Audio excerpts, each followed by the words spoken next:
Começa agora um programa que traz tudo sobre o livro mais lido em todos os tempos. Apresentamos O Som do Livro.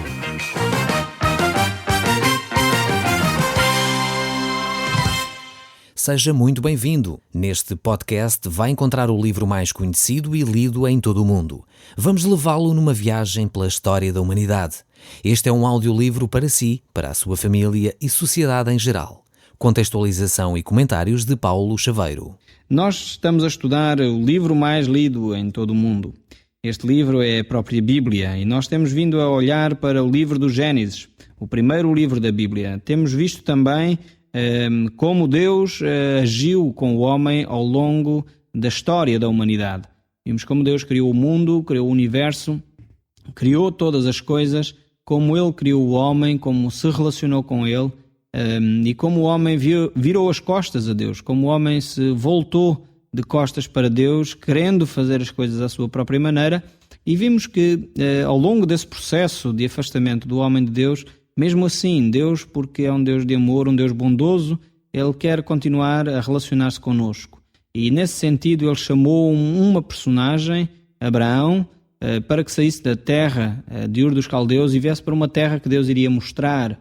Esse homem Deus escolheu de uma forma incrível para fazer dele uma grande nação. Abraão foi um homem de fé, depositou a sua fé nesta promessa de Deus, ainda que esperou 25 anos para o cumprimento dessa promessa, ele manteve-se firme na fé. Temos visto que Abraão recebeu o cumprimento dessa promessa ao ter esse filho Isaque. Valeu a pena ter esperado tanto tempo pelo tempo de Deus para o cumprimento da promessa de Deus. No último programa nós estivemos a ver como o casamento é algo muito importante, algo como que Deus dá muita importância. Não só vimos logo no início como foi Deus que estabeleceu o casamento entre o homem e a mulher, separando o homem e a mulher, diz o texto em Gênesis, logo no início, que serão os dois uma só carne, eles deixarão pai e mãe, ainda que Adão e Eva não tinham pai e mãe, mas Deus estava a lançar os princípios para a relação a dois. A importância da autonomia familiar, a importância do núcleo familiar, do marido e da mulher serem autónomos dos seus pais, poderem fazer a sua própria caminhada, poderem fazer a sua própria vida autónoma dos seus pais, ainda que sempre procurando o apoio e a orientação dos pais, porque os pais têm mais experiência. No entanto, quando se constitui um novo agregado familiar, deve haver uma autonomia. E nesse sentido vemos como Deus está preocupado com os casamentos, com os relacionamentos. E creio que este é um assunto claramente importante para os nossos dias. Hoje, em que verificamos cada vez mais dificuldades nos relacionamentos, cada vez mais vemos que há dificuldades na comunicação. É verdade que, por um lado, os meios de comunicação se desenvolvem cada vez mais, toda a gente quase tem telemóvel ou internet, tem grandes facilidades em termos tecnológicos, mas cada vez mais a comunicação é difícil de ser travada no casamento, nas relações interpessoais. E a Bíblia dá muita importância a esse relacionamento interpessoal, dá muita importância e relevo ao casamento. Então, tendo esta importância sido dada por Deus às nossas relações, e nós, seres humanos, bem sabemos como é fundamental para o nosso equilíbrio emocional, psicológico até, a estabilidade familiar, isso já está claramente identificado e estudado por psicólogos e psiquiatras, sociólogos e outros, como é importante para nós a estabilidade familiar, como é importante para nós haver um ambiente saudável no seio da família e haver um ambiente saudável no relacionamento entre marido e esposa. E nós sabemos que quando isso não é assim, de facto as famílias têm graves dificuldades, os indivíduos sofrem com isso. Não há famílias saudáveis onde há conflitos constantes, não há famílias saudáveis onde há tensão constante e todos sofrem. Eu creio que mesmo os casais que chegam à conclusão de que cada um vai para o seu lado e se separam e se divorciam, todos sofrem nessa relação. Não creio, pela minha própria experiência de aconselhamento a vários casais, que os casais partam para uma decisão dessas de ânimo leve. É sempre um trauma bastante difícil de superar, é óbvio que é superável, mas é sempre difícil para os indivíduos que o têm que travar, mas também para os filhos, quando há filhos, as consequências de um casamento mal vivido são tremendas para a vida familiar. Mas a Bíblia dá-nos orientações nesse sentido. E quando nós olhamos aqui para o exemplo de Isaac e Rebeca, vemos como há aqui alguns princípios importantes para o relacionamento, inclusive atual. É óbvio que a forma como se fez o casamento de Isaac e Rebeca não são feitos hoje em dia da mesma maneira, portanto os casamentos não se processam da mesma maneira, mas no entanto há princípios que nós podemos tirar daqui, lições que nós podemos tirar para os relacionamentos conjugais, para os relacionamentos de namoro e de noivado que acontecem ainda hoje no nosso dia-a-dia. Portanto, é esses princípios que nós queremos tirar aqui da Palavra de Deus para aplicá-los ao nosso dia-a-dia e aplicá-los aos casamentos, ou ao seu casamento, para você poder aplicá-lo e apreendê-lo para que o seu casamento possa melhorar. Nós tínhamos ficado então, nesta análise da Bíblia, tínhamos ficado no capítulo 24 do livro do Gênesis e tínhamos parado então no verso 31, onde o servo de Abraão chegou então à casa de Rebeca e ele tinha pedido orientação a Deus para que esta mulher fosse confirmada, que era a mulher para Isaac, filho do seu senhor. E talvez esta é a primeira lição, creio eu, que nós podemos tirar daqui. É que não podemos partir para uma relação tão importante como é o noivado e o casamento de uma forma não preparada, de uma forma imatura. Infelizmente, os filmes e a publicidade manifestam que as relações conjugais, as relações de namoro, são coisas muito pouco importantes, dão pouco relevância ao conhecer bem a pessoa. Infelizmente, temos visto uma certa mentalidade de que os relacionamentos devem de acontecer assim meio por acaso, e até infelizmente promove-se mais o relacionamento físico e sexual do que o conhecimento e a comunicação. Depois as pessoas vão constatar que afinal de contas não conheciam o indivíduo com quem se relacionaram e sofrem tremendamente por causa das más decisões que tomaram. Há uma certa cultura anti-compromisso, responsabilidade, e depois nós verificamos que os nossos filhos, as nossas filhas vivem infelizes, casamentos infelizes, e às vezes nem nos apercebemos que são por filosofias e culturas que nós vamos implementando e até bebendo dos filmes e da televisão de uma relação pouco estável, de uma relação pouco comprometida, em que afinal de contas é muito mais valorizado o relacionamento físico e sexual do que o relacionamento emocional, o relacionamento na comunicação. E quando não são aprofundados esses relacionamentos, então dificilmente o resto funciona. Nós sabemos isso, aqueles que já são casados, como eu, e alguns ouvintes sabem que eu sou casado pelos programas que me têm escutado. Quem é casado sabe perfeitamente que há necessidade de haver uma boa comunicação no casal, e isso é a base para muita coisa. Infelizmente há essas teorias, essas filosofias de vida que promovem relacionamentos simplistas, relacionamentos sem qualquer compromisso, e isso deixa marcas profundas nos indivíduos.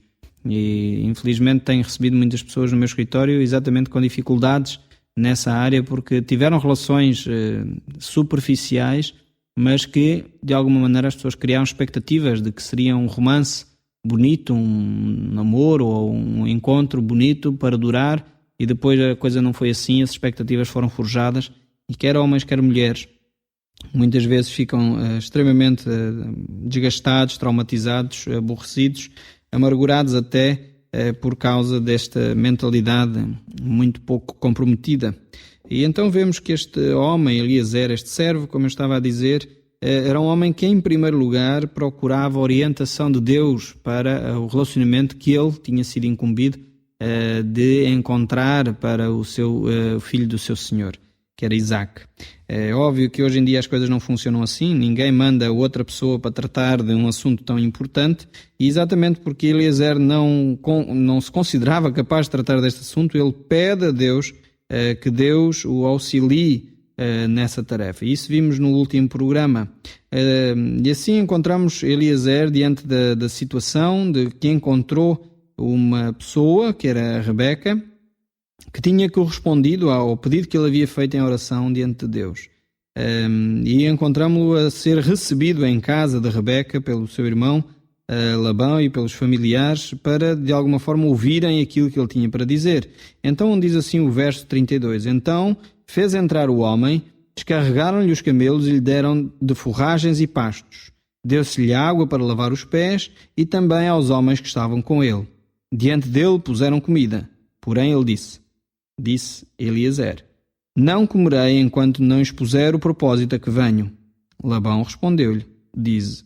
E ele passa então Eliezer a dizer as razões que o levaram a fazer uma viagem tão grande. Temos que perceber que ele estava na zona atual de Israel e foi viajar pelo crescente fértil todo até basicamente à zona ali perto do Kuwait e o atual Iraque, junto ali à fronteira. Fez essa viagem toda e temos que entender que não foi nem de avião, nem de comboio, nem de autocarro. Ele foi nos camelos, uma comitiva que levava provavelmente semanas, para não dizer meses, até chegar ao local de destino. E aí ele procurou a orientação de Deus e ele não queria fazer mais nada enquanto não dissesse aquilo que ele tinha ido fazer. Por isso ele não aceitou começar a comer e a conversar sem primeiro resolver o assunto que o levava ali. Antes de continuar a falar da relação entre Isaac e Rebeca, eu penso que é importantíssimo olhar para este homem, Eliezer também, e ver o caráter dele. Podemos olhar que era um homem comprometido com a sua tarefa. Era um homem que era responsável por aquilo que lhe tinham confiado. E isto, mais uma vez, nos deixa lições para nós. Muitos de nós que estamos a trabalhar por conta de outrem, muitos de nós que temos responsabilidades delegadas, que temos que ser responsáveis e assumir as nossas responsabilidades até ao fim. Eliezer era um homem assim, ele assumiu a sua responsabilidade ao ponto de ele dizer: não comerei enquanto não expuser o propósito a que venho. Não irei descansar, por outras palavras estaria Eliezer a dizer, não irei descansar enquanto eu não compartilhar convosco aquilo que me traz aqui. Isso deve fazer-nos pensar como pessoas que têm responsabilidades, pessoas que são incumbidas de responsabilidades, que devemos estar preparados para assumir a nossa responsabilidade até o fim. E se nos foi delegada alguma tarefa específica, algum propósito específico, algum objetivo a cumprir, deveríamos estar prontos a levá-lo até o fim e assumir as nossas responsabilidades na totalidade. Vemos aqui Eliezer, um homem exemplar também neste sentido, um homem que se preocupava em fazer e agir em conformidade com as responsabilidades que lhe tinham sido delegadas. Assim, vamos ver então Eliezer a relatar então o propósito que o traz ali. Diz ele então no verso 34, no capítulo 24 do Gênesis: então disse Eliezer: sou servo de Abraão, o Senhor tem abençoado muito ao meu senhor. E ele se tornou grande, deu-lhe ovelhas e bois e prata e ouro e servos e servas e camelos e jumentos.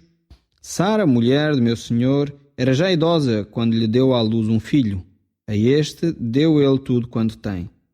E meu senhor me fez jurar, dizendo: não tomarás esposa para meu filho das mulheres dos cananeus, em cuja terra habito.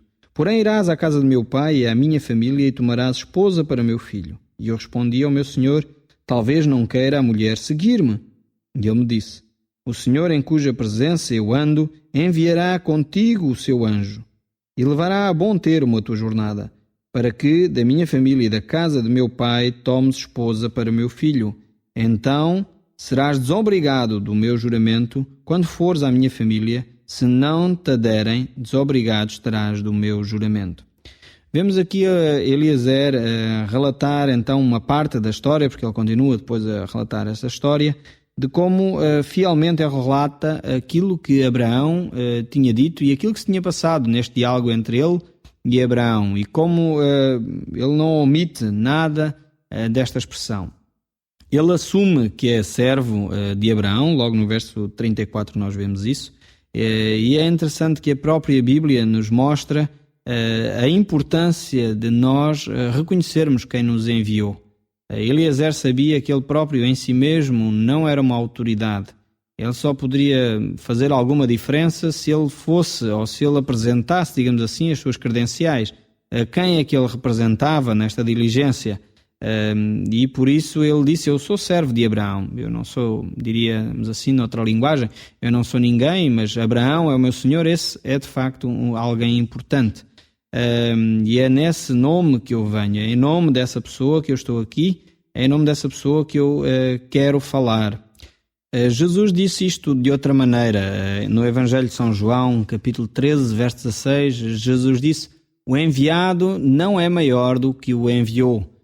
Isto é um princípio muito importante para todos nós, quer para a nossa vida social, quer para a nossa vida profissional. Perceber que aquele que nos envia é sempre maior que nós, é ele que nos dá autoridade para ir, enfim, neste caso, como Eliezer, foi Abraão que lhe deu a autoridade para ele ir e falar com os familiares para encontrar a esposa para Isaac. Portanto, é óbvio que a autoridade não estava sobre Eliezer, mas sobre Abraão. A responsabilidade era de Abraão também. E isso é um princípio importante para o nosso dia-a-dia, quando nós percebemos que temos que responsabilizar as pessoas que nos enviam. E creio que hoje em dia em Portugal há um déficit nesta matéria, em que as pessoas, ninguém se quer responsabilizar, não há responsáveis por nada, toda a gente, como diz o povo, sacode a água do capote. Isso não pode ser assim. Jesus afirma que aquele que é enviado é menor do que aquele que enviou. Portanto, o responsável, em última análise, é sempre aquele que dá a tarefa, mostra o objetivo, e essas pessoas devem de assumir as suas responsabilidades. Eu penso que seria muito diferente todo o sistema em Portugal se as pessoas que têm a responsabilidade e as autoridades assumissem a sua cota-parte de responsabilidade nas coisas que acontecem no nosso país, nas empresas, no Estado, nas coisas que acontecem na nossa nação. Quando as pessoas assumem as suas responsabilidades, sem dúvida alguma, facilita todo o processo. Mas mesmo quando nós olhamos para aquilo que Jesus nos ensina sobre a oração, ele diz que nós devemos dirigir-nos ao Pai em nome de Jesus. E eu creio que aqui este exemplo de Eliezer nos mostra muito bem o que significa ir até ao Pai em nome de Jesus. Eliezer ia até esta família em nome de Abraão. Então ele não tinha autoridade, nem o dever, nem o direito de acrescentar nada que Abraão não lhe tivesse dito para ele dizer. E é muito interessante ver como Eliezer é um homem exemplar na forma como retrata tudo aquilo que havia passado com ele e com Abraão, a autoridade que ele tinha recebido e os limites dessa autoridade, e aquilo que ele deveria fazer e a dependência que ele teve que ter de Deus para cumprir à risca a autoridade que ele havia recebido da parte de Abraão. Esta questão aqui a mim me faz lembrar claramente a forma como nós oramos a Deus. A Bíblia nos mostra, como eu já disse, que devemos orar ao Pai em nome de Jesus. E isto significa exatamente que nós devemos falar ao Pai aquilo que Jesus nos mandou falar. Orar ao Pai em nome de Jesus não é simplesmente no final de uma oração dizer em nome de Jesus amém. É que é o que algumas pessoas pensam. Orar ao Pai em nome de Jesus, alguns pensam que é mencionar no final de uma oração o nome de Jesus. Não é isso que Jesus estava a referir. Orar ao Pai em nome de Jesus é orar em conformidade, em concordância com as palavras que Jesus diria. Ou melhor, orar ao Pai em nome de Jesus é só dizer ao Pai aquilo que Jesus nos mandou dizer. E isto é uma tremenda responsabilidade para nós que queremos aprender a orar, queremos falar com Deus com mais intimidade, queremos ver de alguma forma as respostas às nossas orações de uma forma mais eficaz. Temos que perceber que quando falamos com Deus, devemos falar em nome de Jesus, mas também devemos primeiro receber de Jesus as orientações daquilo que devemos dizer ao Pai. E é isto que é orar em nome de Jesus e não outra coisa qualquer. Não podemos confundir orar em nome de Jesus com o simplesmente dizer no final de uma oração, de um pedido completamente às vezes translocado, ou um pedido completamente descontextualizado, um pedido que não tem nada a ver com a palavra de Deus, dizer em nome de Jesus e já está a oração feita. Não é assim.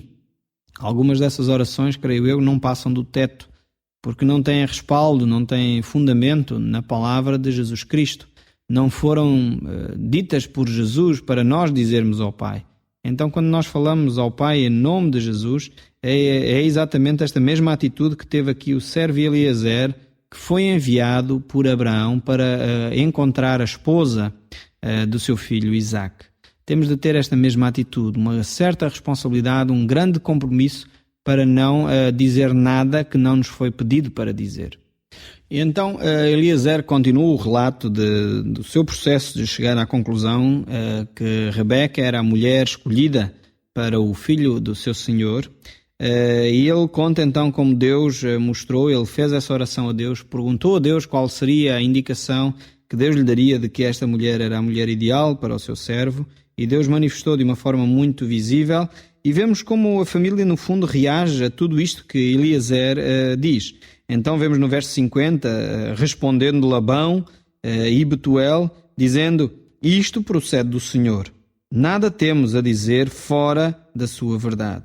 Eis Rebeca na tua presença, toma e vai-te, seja ela a mulher do filho do teu senhor, segundo a palavra do Senhor. Claramente a família reconheceu que aquilo que Eliezer havia dito provinha de Deus. Não era uma coincidência, ou melhor, não era um acaso, porque se calhar até era uma coincidência. Porque coincidência significa quando o caminho de Deus se cruza com o caminho do homem. Então são dois caminhos que se cruzam num só, e isso é uma coincidência. Então não foi um acaso, mas foi uma coincidência em que os caminhos de Eliezer se cruzaram com os caminhos de Deus, e claramente a família reconheceu isso como vindo de Deus. Não só a família reconheceu, como vemos que depois Eliezer preparou todas as coisas para sair então da terra, esperou mais tempo para que a família se despedisse devidamente de Rebeca e regressou. E ao regressar ele encontrou então no caminho o seu senhor Isaac, que vinha já de alguma forma meditando, diz o texto. Eles se encontraram, ele viu a caravana que vinha à distância, certamente. Rebeca de alguma forma mostrou mais uma vez o recato de, como mulher, não se expor demasiado a um homem que de alguma forma ela só conhecia ainda de ouvir, ainda que ela tivesse a convicção plena de que era Deus que estava a planear e a organizar todo este processo de relacionamento. E Isaac ouviu a história então do seu servo. O servo, diz o verso 66 deste capítulo, contou a Isaac todas as coisas que havia feito. E Isaac conduziu até à tenda de Sara, sua mãe, e tomou a Rebeca, e esta lhe foi por mulher. Ele a amou, assim foi Isaac consolado depois da morte de sua mãe. Vemos como este processo todo deste casamento foi conduzido por Deus, que apesar das distâncias, apesar de conhecerem muito pouco um do outro, de facto eles tinham gasto tempo a pedir a orientação de Deus, tinham gasto tempo a ouvir aquilo que Deus tinha dito, e como Isaac amou a sua esposa. Nós vemos assim como Deus dá importância aos relacionamentos, à relação conjugal, à forma como os relacionamentos devem ser conduzidos com muita oração, pois são muito importantes e eles determinam muito a nossa vivência depois desse relacionamento se iniciar. O casamento é ótimo, é algo que Deus estabeleceu, é um lugar onde o homem e a mulher se deveriam encontrar e realizar, deveriam desfrutar desse relacionamento de uma forma saudável, mas é necessário construirmos essa relação com bases sólidas. Nós iremos ficar por aqui. No próximo programa iremos continuar a olhar para o livro do Gênesis e como as famílias se relacionam. O Som do Livro, uma produção da Rádio Transmundial de Portugal.